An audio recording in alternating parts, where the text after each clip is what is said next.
Yesterday, I'd be a little afraid of you. You never know. Our son lives in Well, the room grows quiet in anticipation of the beginning of the meeting, so I guess we might as well call it to order. So I was checking the time. I should have just been able to tell by the volume of the room. Thank you, everybody, for being here. Good to see everybody. Maybe announcements this morning or this afternoon for the board? Hearing none, the first order of business we'll take up is approval of the minutes from the April 25th board meeting that was sent out to all the governors. Is there a motion to approve those minutes? Motion to approve the minutes. Governor Hershaway, second to Second. Governor Franks. Any discussion on those minutes? All those in favor indicate by saying aye. Aye. And opposed, same signs. That motion carries. Next is the report of our treasurer, Ms. Ice. Thank you and good afternoon. The timing is a little different on this board meeting, but included in your packet are the financial statements from April 30th of 2018, so we'll go over the numbers from that period of time. The cash graph reflects cash at $17.2 million, and this is an increase of about $900,000 over the previous year. Always nice to see an increase on the cash graph as we move towards the end of the year. The next statement that we take a look at is the statement of net position, and this reflects total assets of $170 million, total liabilities of $95 million, and this gives us net assets of $75 million. On the net assets, we do have the restricted cash, and within that is the remainder of the MOHIFA money, which is the bond money that we've received. It also has some money in there for the insurance fund as well. And so I split that off and put that into the restricted cash. The next statement we look at is the comparative statement of revenue, expenses, and changes in net position. And we always look at the difference column. Total operating revenue has increased by $547,000. We have operating expenses that have increased over the prior year of about $1.5 million.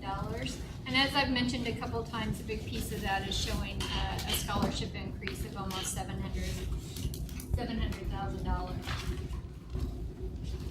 Total non-operating revenues show a decrease over the prior year of about $800,000. And a big piece of that obviously is the decrease in the state appropriations that we received in the current year.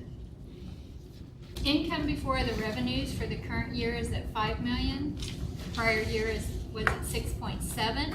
So this gives us an overall decrease of about $1.7 million. And under other revenues, we have the capital appropriations from the state. And I wanted to let you know that in May, we also received another $650,000 for that project. And then I just requested again this week before the state's year end another $366,000, and that is in process as well. The other thing that's going on in our office is it is time for the annual audit, and they will be on campus starting Monday of next week.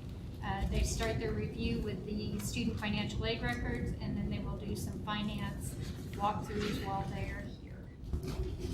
I'll answer any questions. Mr. Chairman. Certainly. Linda, have you closed May? Have I closed May? I have closed May. So does the cash 13.6, is that pretty close to where you ended May? What you estimated? I estimated Projected? subjectively, I think, I need to look at that number. I knew you were going to ask me that number. Just a moment. I have it. It's actually up a little bit more than that. Okay, but not less. Not less. No. I think I always hesitate to go out on that limb. We always have this conversation when we're looking at financials, but I do anticipate that cash will be up as we move towards the end of the year. End of the fiscal year. Yes, sir. Okay, that's a good thing. Thank you. Any other questions for Linda? I think it's just appropriate to mark as we come to the end of the fiscal year at this point, excellent management. All portions of the university participated in this year that allowed us to ride through the storm at this point. And now, hopefully, there's a less stormy year ahead of us, but kudos to everybody. I mean, you know how I am on this cash chart at this point. It just tells you everything. To see it not in the negative, to see it as a solid position at this point, that took a lot of people to get us here, and I want to compliment everybody who's involved. Very good, Mike, thank you. We need to approve the treasurer's report. Is there a motion to do so? Gladly so. Governor Franks, is there a second? Second. Governor Haley, any further discussion? All those in favor indicate by saying aye. Aye. Opposed, same sign, motion carries. Next up is VP for Business Affairs, Mr. Yost. Thank you. We look at some construction projects going on campus, mainly Nixon Hall. The drilling and pouring of the building pad piers is complete, and the floor slab was poured last week. Steel is on site, and they have started the steel erection. If you drive by there, you can see some steel being up in the air, which is good. Retaining walls on the east, west, and north side of the facility are formed and will be poured next week. And the project is scheduled to be completed next fall, with classes starting in the spring. Residence Hall, I told you last time we met in April that we were going to put that on hold, but we resurrected that project again. So we'll take this kind of slow. We built in several points during the schedule for a go or no-go on the project. So we're going to resurrect that, and we'll meet and design it and bring back to you some possible locations for that facility. And finally, an oldie but a goodie, the trail project is back on. Back off. On. The city's received all the required easements, and they will begin bidding out the project. Here was the holdup. The mall and the theater, correct me if I'm wrong, Mr. Harrington, the mall and the theater had issues of when the project was complete, who would be managing the trail on their property. So ultimately what's going to happen is when the project is complete, they will deed that property where the trail sits, that's on their side, to the city. The city will then in turn deed that property to us. What that means to us, and we have to maintain it, we'll have to have security, we'll have to have lights, the whole 9 yards, even on the other side of the creek. So that it'll be resurrected. It will hopefully start in that project in the fall. Maybe we can build a coffee shop. How much property are we talking? Not a whole lot. Put some trolls This is under the some same trails. Toll bridge, toll bridge. This is the same project that will actually benefit the theater and the mall, right? Yeah. Maybe that's where we put the residence halls, on that side. No? That's big news. Any questions for me? Any questions for Rob? So you're saying the record can show that the trail project is now what they call a done deal, is that correct? Oh, no. Oh, It's been like 5 years. okay. All right, we'll just drop that. How's that? Next is the report of our athletic director, Mr. Bruggeman. Thank you very much. A few things I was going to cover today. First off, the Missouri Sun State Men's Track and Field program was finished 7th in the USA Track and Field and Coaches Association programming for year standings. It's the 4th time in the last 5 years that our men have been in top program in the MIAA. And the other time there was no team from the MIAA in the top 10. So our track program continues to be very successful, and cross-country program. We did have MIAA meetings a couple weeks ago, as well as we had 2 task force groups. I served on the football task force. The other one was the membership task force. The meetings that we had were officiating committee. We also had IAC, AAC, FARs, and then the presidents met this week on Monday. A few things that have come out with that information would be, as far as membership, they are looking at a major change to include allowing institutions to be in the conference to not play the sport of football. So that is something that has been put through with the president's approval, and so that will be something we'll note. In addition to that, as far as the conference goes with the football task force, there was a lot of great discussion with that. The chair of it was President Scott over at Pittsburgh State. And I think the overall, the feeling is that we're looking for open dates, and the schedule is really fluid right now based on our membership, including that we will be losing a member in 2 years to the GLVC. So that does put us in somewhat fluid. And that's Southwest Baptist, right? Yes, SBU. It's not private, is it? I think they publicly announced that, correct? No, they've announced. Yeah, okay. Good. Well, if not, here we go. Just did. No, I announced. In addition, we did have during those meetings the MIAA Hall of Fame induction, which took place on June 4th at the Plaza Public Library Auditorium. Richard Jordan, one of Missouri Southern's alums, was inducted into that. And afterwards, we had a social gathering and a dinner just right across the street. It was very well attended. We had a lot of alums come back.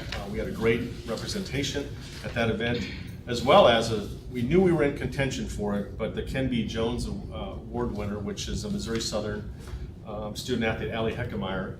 What it is, that's the highest award you can receive in the MIAA. It stands for academics, athletics, and community engagement, community service. And so she did receive that award. She's a 4.0 GPA, runner-up national champ, multi-time All-American, and fortunately was able to make it to the event. She is in grad school. That was her first day of classes, jumped in the car from Columbia and drove it and got in time for that event to be recognized. So that's a great feather in the cap, certainly for the Missouri Southern overall, not just athletics, but the entire institution. The other things that just certainly came out at that same time were the academic excellence, which is 4.0 GPA for at least 2 semesters of attendance.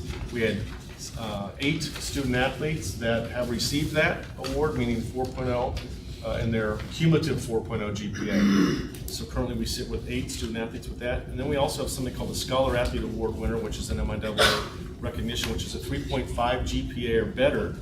And they also have to be all MIAA. And we have 7 student athletes that fall under that category. So represented very well at the MIAA as far as for academics, athletics, and success with those. The last little component I have here is dealing with our defensive coordinator position has been filled when Kenny Evans left. He officially retired from Missouri Southern. So he's getting that pay and another retirement pay from Oklahoma, and now he's in Arkansas making money. But we're happy for him. But we did hire Joe Patasso, who is a local. He's a Missouri Southern alum, Joplin High alum, has family here, and he will be our defensive coordinator, and very excited to have him. He's coached 2 GLVC Defensive Players of the Year at McKendree, which is a GLVC school, Division II school in Illinois. So we're excited to add him to our staff. With that, the only other thing I would say is that we are in our linebacker annual campaign mode. So I know one board member has already submitted the form, so if you are interested, we do have those here, and I'll be more than happy to hand them out to you, and several if you'd like to invite friends to join the Booster Club. So, are there any questions for me? Any questions for Jared? Jared, thank you for your report, and please pass along the board's congratulations to these students and their academic achievements. That's very good news. Thank you. Will do. Thank you. Next is the report of our Executive Vice President, Dr. Hodson. Good afternoon. You have a copy of my written report in your packet.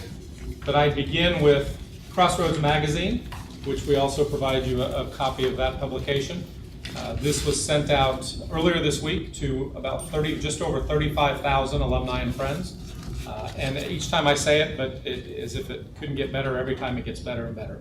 And so my congratulations to Cassie Mathis, who's our Director of University Relations, and her team, who write, photograph, design, supervise the printing of this publication from beginning to end. Now, Dr. Rosenberg started to hand me his copy back and said, I got one at home, but I said, take it to your office, put it on the coffee table. If you want extra copies, we'd be happy to give And you. there's 4 that go out a year, is that right? We try to do 3. 3. Yeah. Yeah. So. Top notch.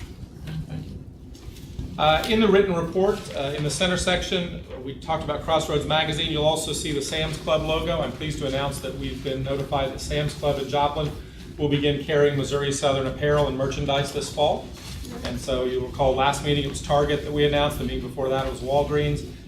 Again, we continue to do outreach to local retailers, national retailers, seeking to place Missouri Southern merchandise in their stores. And there's also some information there about the net licensing revenue that we received. It's doubled in the last 5 years. And so a very good outcome for us. Page 3, there are a number of alumni events we've had across the the state and even in Northwest Arkansas.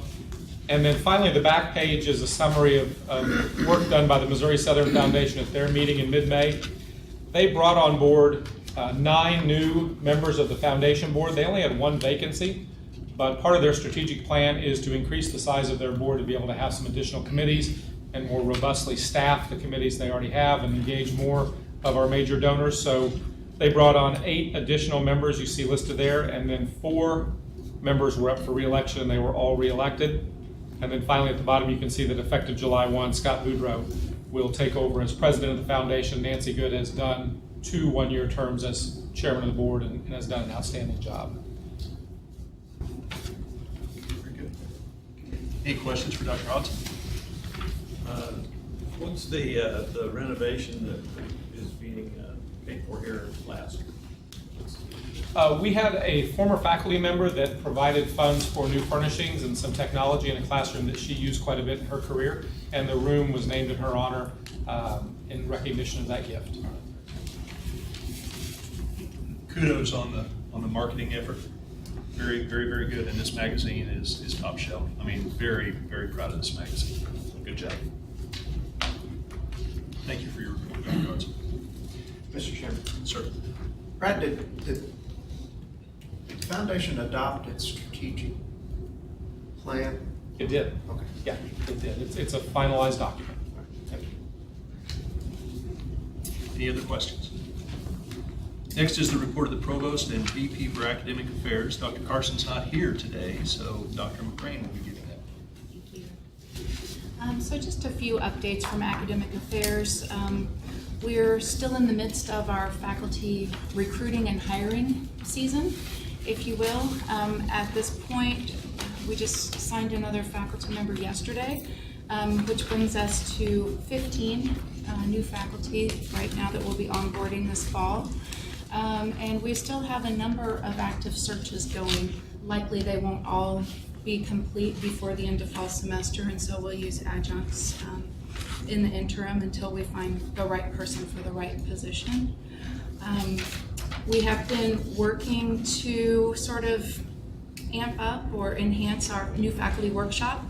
We want them to know how much we value and appreciate them and really give them a nice welcome to Missouri Southern. So Dr. Carson and I attended a session this spring about different ideas.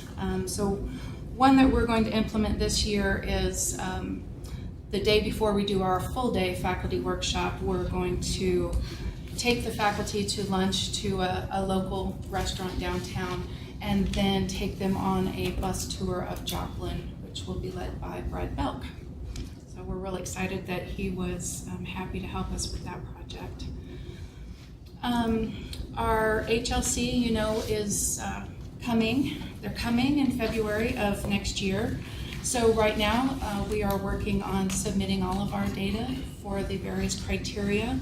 The first thing that we submitted was our quality initiative report. You may or may not be aware that our quality initiative is essentially the GGOE, Great Game of Education, but it's had various iterations over time. It initially began as program prioritization. After Dr. Marble joined us, we transitioned that to continuous quality improvement. And then not long after, you know, the Financial Stability Committee worked to identify the Great Game as the way to go for the future. And so we sort of discussed how we've had that evolution and the progress that we've made during that time period. We should probably send that out to the board. Sure, I'd be happy to. I'll send it to Laura. Worth reading. It's not terribly long. We have word limits on most everything now from HLC. But it is good. It's really informative to kind of walk you through how we got where we are today with GGOE. And then I will share that I believe Dr. Carson shared previously some of our international trips. We've already had several that have come and gone, or gone and come back. We have a couple in progress. So we've got students in Spain, we've got students in Sweden, and we just had a group come back from Dublin. So coming and going all summer, and that's going very smoothly. Included at the back of your packet, I did add a document that lists the certificates that we've been working on, new certificates as well as current certificates. You know, those are now viewed as credentials by the state of Missouri, and so we've really been making a deliberate effort to look at our certificate offerings. So you can see the small guide that will be available this fall, as well as a sample of what the certificate will look like. It won't go out in a diploma folder, but it's similar, and we want to recognize the important achievement that these students have accomplished by completing those certificates. So that is all I have from Academic Affairs. I'm happy to answer any questions. Wendy, did HLC have a word limit before you and Paula started working? I knew that was coming. Happy I knew coincidence. that was- Do you think Brad was that because of us? No, but it was a happy coincidence, I said, yes. Are there any questions for Dr. McGregor? Thank you for your report. Next is the report of the VP for Student Affairs, Mr. Fullerton. I'll refer to the written report you have in your packet there. The Southern Leadership Academy, you've heard us mention before, used to be called the Super Leaders Program. I just wanted to point out kind of the demographic of the students in that program. They were from 9 different academic majors, 5 different countries, and of the U.S. students, our domestic students, 7 different cities. So not a lot of overlap. You're not seeing just students in our own backyard taking advantage of this. So again, we're excited about that partnership with the Chamber and the Young Professionals Network. The Mental Health Task Force, and you do have an additional handout in your packet that has kind of a picture of the capital, so strategic investments for student well-being. Faustina Abrams, our Director of our Advising Counseling Testing Center, and myself, we're fortunate enough to serve on, I think this was an opportunity from Dr. Marble, I believe, to serve on this committee. What the committee looked at was the state of mental health in higher education, and we're seeing numbers increase exponentially. In the state survey last year, 58% of Missouri college students reported of having experienced at least one episode of mental health issue, whether that be anxiety, depression, suicidal tendencies, what have you, during the course of the year. We're seeing the demand for campus services increase at a time where appropriations statewide are decreasing. And so we were proud to be represented on this committee of 21 members that included Dr. Mike Nitzel, the Deputy Director of the Department of Mental Health, and Zora Mulligan, the Commissioner of the Missouri Department of Higher Education. So we would ask you to take that. It's a very short read. We have about 5 pages or 6 pages of findings, and there's only about 4 or 5 recommendations. The recommendations are similar to legislation that has been floated around during the past couple of years, and it does seem that they're gaining ground each year. So put that out for your review there. Since we met last time, we were able to award the Spencer Bartlett Respect Awards, and this is through a private trust that the university has received. We were able to award $8,200 to 8 students in May, graduating seniors. The first place female recipient was Sierra Wells, a health promotion major, and the first place male winner in that was Forrest Bunter, a music major. Since we did talk about budgets earlier today, on the right side of that column in the green, I just put some numbers to kind of give you an update to date where we are on financial aid awards for those students. So you can see how much in Pell Grant, student loans, scholarships, Missouri aid that we awarded. And then even though the numbers are still being crunched, the tentative numbers for degrees awarded in May are at the bottom of that page, and you can see the degree program areas on those also. You have some various student touch points on the back. I just wanted to point out Project Stay did complete a great game initiative. They did a pirate-themed mini game called Are You Enrolled? And they ended up with 95% of the students enrolled in Project Stay enrolled for the fall term prior to May 4th when finals start. So I want to shout out to Project Stay. With that, I would entertain any questions in our report. That percentage, if I recall, is significantly up. They have approximately 200 students in Project Stay, and so, yeah, they've received all but approximately 6 or 7 students in that program, so. That's great. Any other questions for Darren? Darren, thank you for your report. Thank you. Next is the report of the Faculty Senate President. I'd like to welcome Dr. Grant Latham to our meeting and look forward to your report.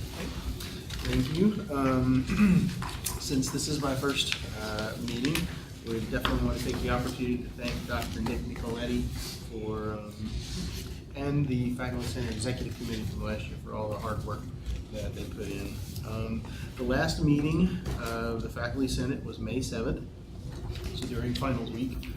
Kind of 3 big orders of business that we had for that meeting was a look at the midterm grade policy, and we asked it for a review of that policy, and the review came back and said, well, we might like to move midterm grades earlier than week 8. So right now they're due in week 8. We'd like to move those a little bit further, and faculty said, no, that's definitely not what we want to do. It's hard enough now to get enough content evaluation so that we can actually apply any kind of meaningful grade anytime before week 8. So Faculty Senate rejected that just because we couldn't see giving a meaningful grade for anything before week 8. And the second order of business was the internship toolkit. That was a very impressive document. So it kind of gives the guidelines for faculty running internships for their students, for what the students can actually expect from any internships, and also any prospective employers, what the university would look for in an internship program. That we want it to stay academically focused. We don't want our interns sitting there making coffee and answering phones. That's not a good use of their internship time.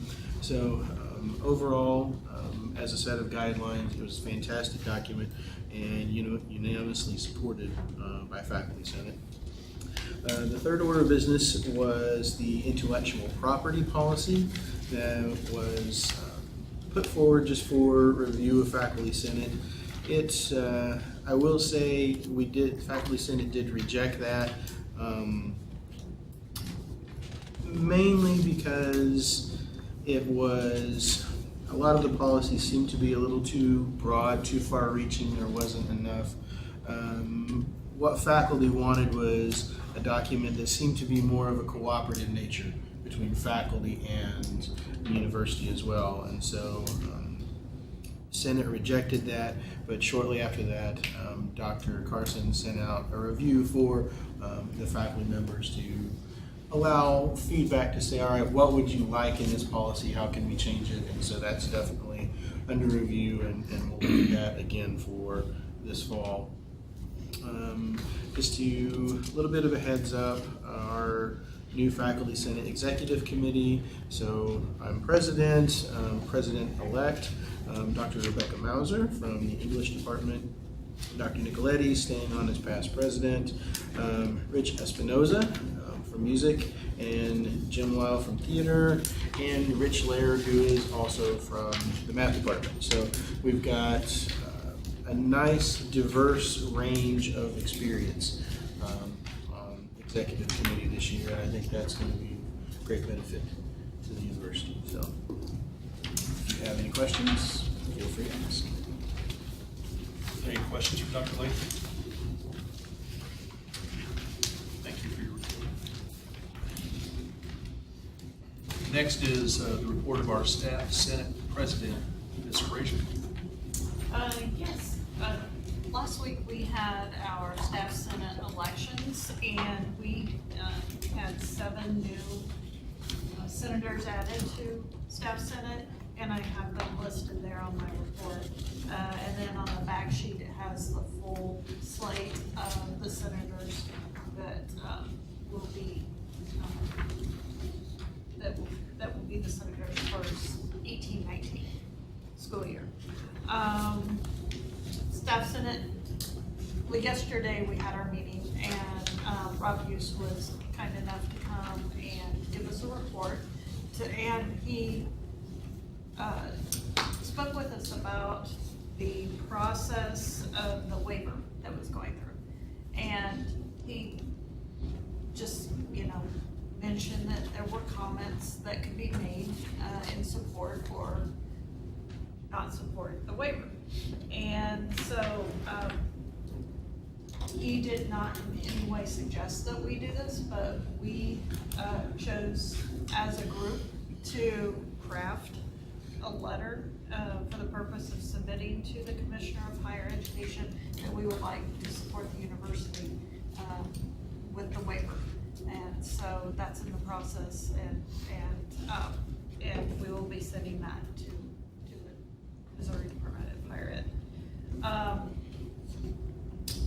And also, the very last thing, I would like to just say thank you to the Board of Governors. This is my last meeting. So Angela Bennett, I know she's filled in for me a couple times during the year. She'll be coming next year. So I just wanted to say thank you for allowing me to come and eat lunch with you. So thank you very much. Very good. Any questions for Sharon? Thank you for her service. Absolutely, thank you for your service. And please pass along our thanks to the Senate for writing the letter in support of the waiver. That's very much appreciated. Yes. Thank you. Up next is the report of our Student Senate President, and this is Mr. Jacob Lane's first meeting with us, so welcome. We look forward to your report. So our executive team was elected or appointed this last April. So right now, as an executive team, we are creating an agenda of things we want to accomplish for the 2018 and 2019 school year. That's all I have to report. Very good. What year are you in? I'm a senior. A senior. And what's your major? Political science. Political science. That's great. We're glad to have you. Thank you. Up next is the report of our board committees, and we did have a committee meeting this morning, audit and budget met, and so I will turn this over to Governor Gibson, the chair of that committee. Thank you, Mr. Chairman. We've had two items, action items this morning. Rob, in his report, mentioned potential for residential construction in the coming months and years, and had a good discussion around that. One of the things that management presented us with is a bond reimbursement resolution, and the committee has authorized me to bring this before the board for approval, and it's a resolution of official intent toward the issuance of auxiliary enterprise system revenue bonds and reimbursement of expenditures for auxiliary enterprise system facilities for proceeds of bond, estimated maximum principal amount of bond issuance not to exceed $23 million. And I'll make that in the form of a motion. We have a motion on the table. Is there a second to that motion for that resolution? Second. Governor Herschelway, any discussion on that? All those in favor indicate by saying aye. Aye. Opposed, the same sign. Motion carries. Governor Gibson. Might add, that's not a resolution to authorize bonds. It's more of a sort of a, I hate to say it like this, Linda, but it's more of a bookkeeping thing. It allows us to basically reimburse, if the university were to experience some expenditures toward this, then we could sort of we'd reimburse the university's expenditures from the bond proceeds. Very good. And we all know how important accounting is, so that's, Yes, that's very much so. It's so important. The second issue that we spent considerable time on is the FY 2019 proposed operating budget. And we went over this in a lot of detail with Jeff Gibson at the Audit and Budget Committee. me. I've asked Rob to sort of present the highlights of the budget, and then I'll have a resolution for the board's consideration. First of all, I'd like to thank Jeff for the thorough job he did on presenting, he always does on the budget presentation, going line by line in a short condensed period of time to the board. But the budget that we are presenting to you, or that the board's budget audit committee is presenting to you, includes financial aid scholarship expense account for about $17.9 million, and that results in a net operating expense budget of about $66.3 million. Compensation and benefits of about $42 million represents about 63% of the operating budget. You go to the revenue side, state appropriations, that increased by about 14%, and that is mainly due to the one-time funding from the state that we will be receiving, and that's about 29% of the budget revenue. Things have changed, shift over the years, where now the appropriations percent is less than tuition, and tuition reflects the tuition rates approved by this board at the April board meeting, as well as consolidation of a lot of the common fees such as parking, activity, rec center, health center, technology. And so that piece, the tuition and fees, represents 35% of the budget. So now tuition and fees are 35% and appropriations are 29%. Used to be the other way around, but not so much. Anyway, that results in about a $84.2 million budget that I'm asking the board to adopt, and it would result in a positive change in cash position of about $809,000.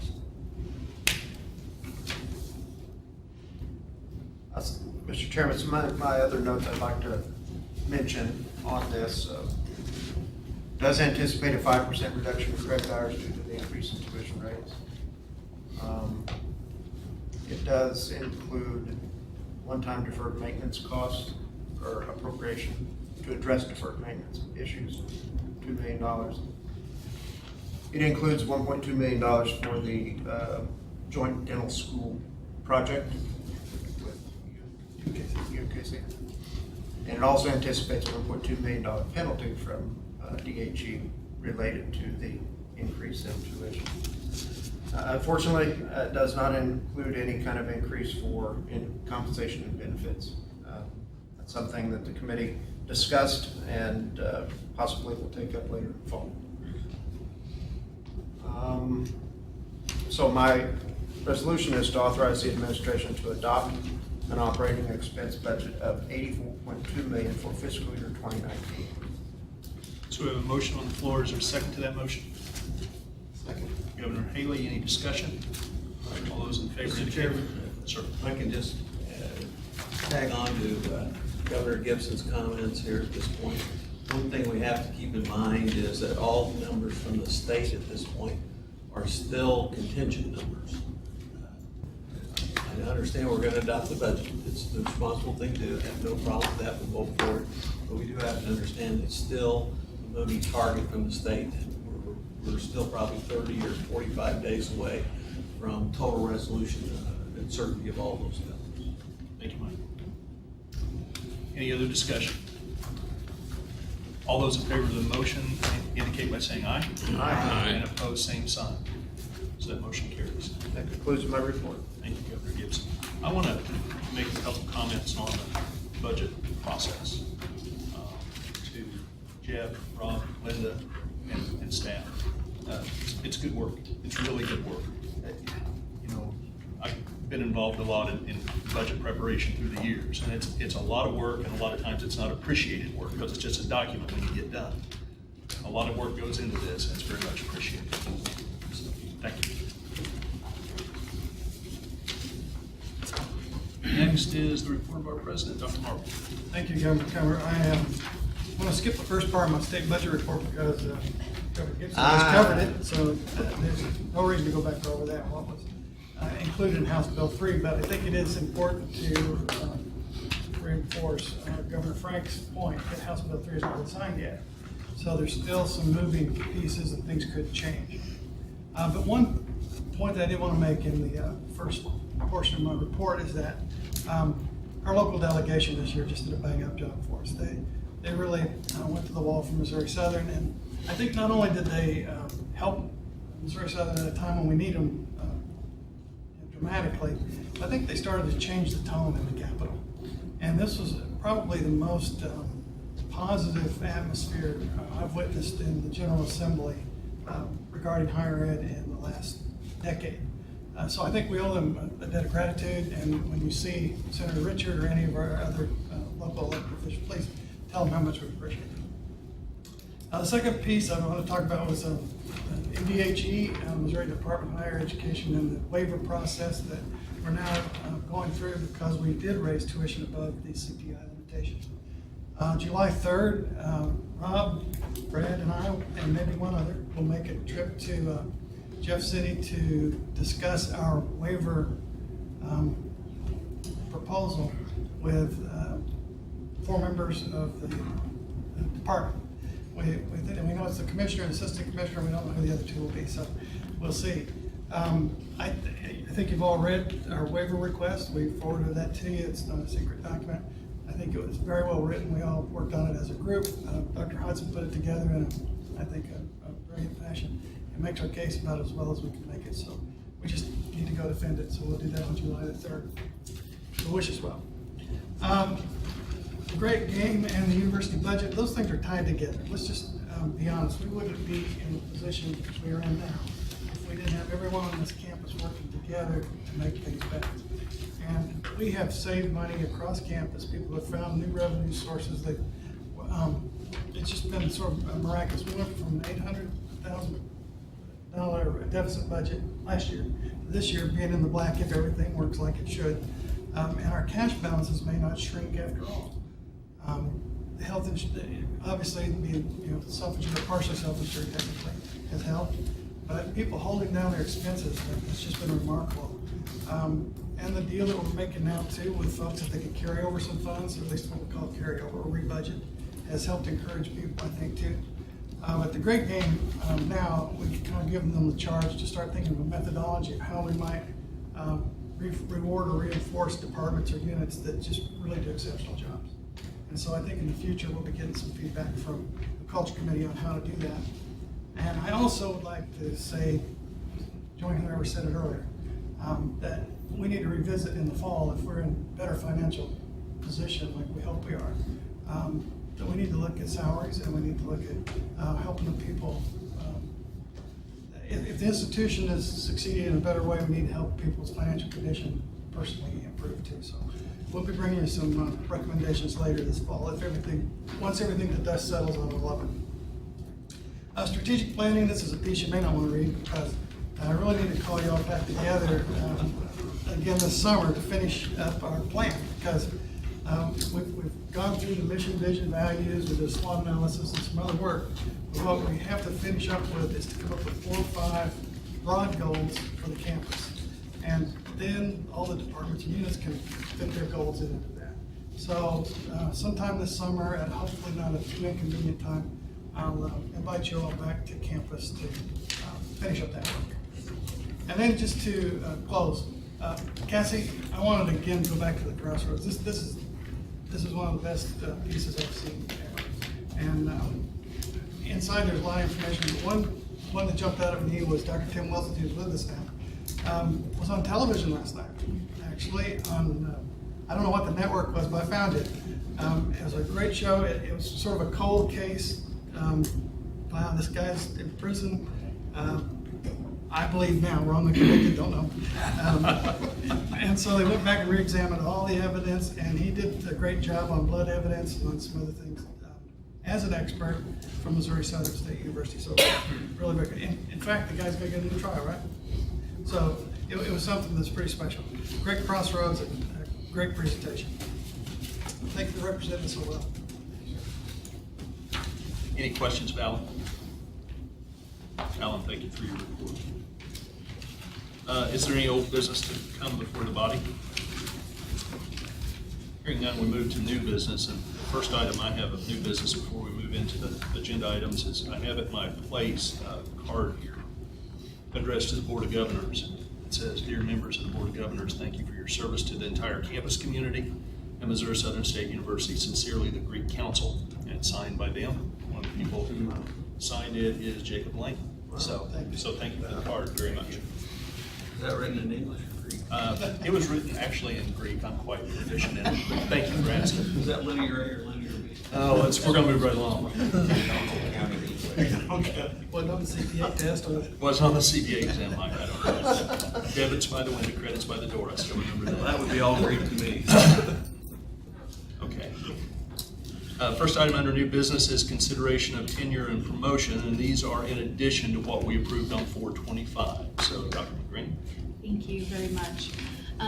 Just a few additional names. I believe Dr. Carson forewarned you at that meeting that we would have a few more in the pipeline. I will tell you that the 3 before you now, 1 tenure and 2 faculty for full promotion, or promotion to full professor, those were approved by the promotion and tenure committee with the original cohort. We just had some outstanding internal processes that needed to be When do you think completed we might have before we failed could to do get that it. copied and in here? So You sure? I'm sorry. would you just, I don't think we have it. No, we don't have it. Would you read the names? Read it, please. Absolutely. So we have Dr. Tim Wilson, who is being recommended for tenure. We have Mr. Bill Panay, who is the interim department chair for our CIS department, recommended for promotion to full professor. And Mr. Frank Pischker, who is the chair of our art department, also being recommended for promotion to full professor. These all come recommended by the provost and myself. Absolutely, absolutely. In fact, Dr. Wilson was defending his dissertation the day we brought the original group to the board, and so it had already been contingently approved. We just needed that letter. Successfully defended. Yes. Congratulations. So these are our recommendations. They've been endorsed not only by the Promotion and Tenure Committee, but also by our office, and I believe Dr. Marble. Very good. You hear the recommendation. Is there any discussion? Hearing none, the chair would accept a motion to approve these. So moved. Second. Governor Haley, Governor Hirschway. All those in favor indicate by saying aye. Aye. Opposed, same sign. Congratulations. Thank you so much. Dr. Green, I guess it stays right with you because next is consideration of academic policy proposals. All right, last thing, I promise. So we have just one item to bring to you. It is another certificate, and it is a certificate in honors interdisciplinary studies. So this was proposed by our honors program. It consists of 18 to 20 credit hours. The courses all build on each other to broaden and deepen the educational experience for these students, with a specific focus on critical thinking, of course. They have coursework that includes liberal arts preparation for pre-professional programs. They'll be creating an honors portfolio, doing personal reflections, and intensive reading and writing and speaking projects as part of that certificate. So we would ask that you approve that as a new certificate offering for us. Okay, you heard the recommendation. Is there a motion to do so? Motion to approve. Governor Hirschway, is there a second? Second. Governor Franks, any further discussion? Those in favor indicate by saying aye. Aye. Opposed, the same sign. Again, thank you very much. Thank you. Alan, you want to talk about our proposed bylaw changes? Yes, sure. This, the bylaw change, as you recall, we were talking about our scheduled meetings and change, so you should have a copy of a document in your packet. It has a highlighted piece, Article 7, Section 1, that would be replaced, this is the Registered Board meeting, the third Friday, would be replaced with the language that Hutch Blackwell recommends on the second page. The Board of Governors shall hold at least 5 board meetings each year. The dates of the board meetings shall be determined by the Board of Governors and published in accordance with the applicable Missouri law. And what we tentatively had talked about was having meetings January, March, June, September, and November to meet those 5. Right. But I don't think they have to be delineated. Right, right. And we also talked about moving to 5, we may have to have more involvement from committees in the off month and so on. Similar to what we talked about last month. So, is there any discussion needs to be had on this? I move approval. Governor Gibson I'll second. and Governor Plotkin. I guess there's not much discussion to be had. Any further discussion?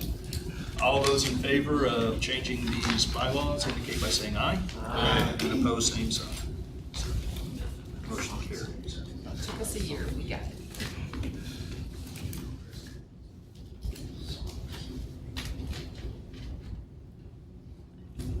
Next is the election of the board officers.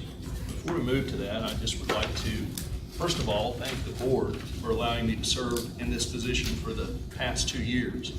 And I would like to thank everyone at the university, staff, the faculty, the administration, for working with me the past couple of years. I think that we've got some great things going on in Missouri Southern. We've got a world of opportunity awaiting us, and I think we're certainly going down the right road to take advantage of that opportunity. It's been very special to me, as I've not made any bones about through the years. Missouri Southern is a very special place to me. It gave me an opportunity to get an education, and for that I will always be grateful. So thank you for this opportunity. With that being said, we'll start at with the treasurer and the secretary, and we could probably maybe make those motions at the same time, because I know 2 people who really would like to be appointed to those 2 positions. That secretary being Laura Boyd, and the treasurer being Ms. Linda Ice. So would anyone like to nominate anybody for those positions? Just a hint. Mr. Chairman, I'll nominate Linda and Laura. Okay, Governor Gibson? I would second those nominations. And Governor Franks. Any discussion? All those in favor indicate by saying aye. Aye. And opposed, same sign. Congratulations, ladies. Thank you. Thank you.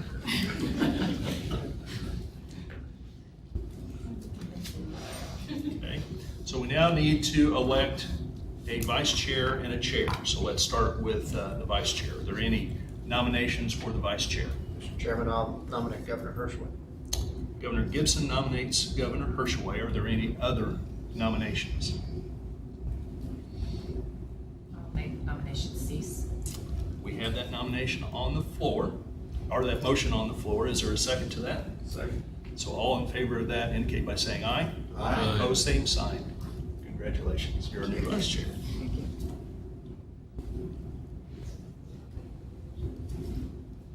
Now will be the election of the chair. Are there any nominations to elect the chair for the Board of Governors for next year? Mr. Chairman, I'd like to nominate Governor Gibson as Governor. chair. Governor Haley nominates Governor Gibson. Are there any other nominations for the chair? Make a motion that nominations cease. We have a motion on the floor, and there is a second. All those in favor indicate by saying aye. Aye. And opposed, same sign. Congratulations, Thank you. Gibson. I'm honored. So our future meeting dates are listed there, along with the commencement. So we will need to move now to closed session. And we would need to move to closed session in accordance with RSMO 610.021 sub 3, relating to hiring, firing, disciplining, or promoting of particular employees by a public governmental body where personal information about the employee is discussed or recorded. Do we have a motion to do so? So moved. Governor Franks, and a second. Second. Governor Hirschway. Laura, will you please call the roll? Yes, sir. Tracy Flanagan. Mike Franks. Yes. Bill Gibson. Yes. Carlos Haley. Yes. Allison Hirschway. Yes. Mitch Cumber. Yes. Anita Aplotnick. Yes. Dr. Rosenberg. Yes. Okay, very good, thank you. We'll convene to closed session. Where's that? 343. 343. Got it.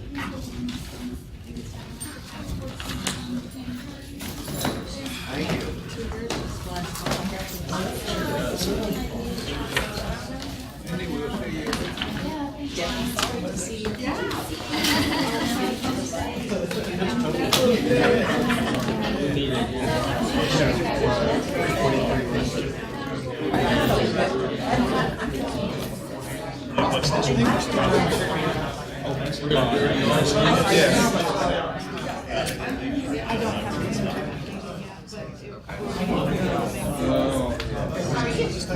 you.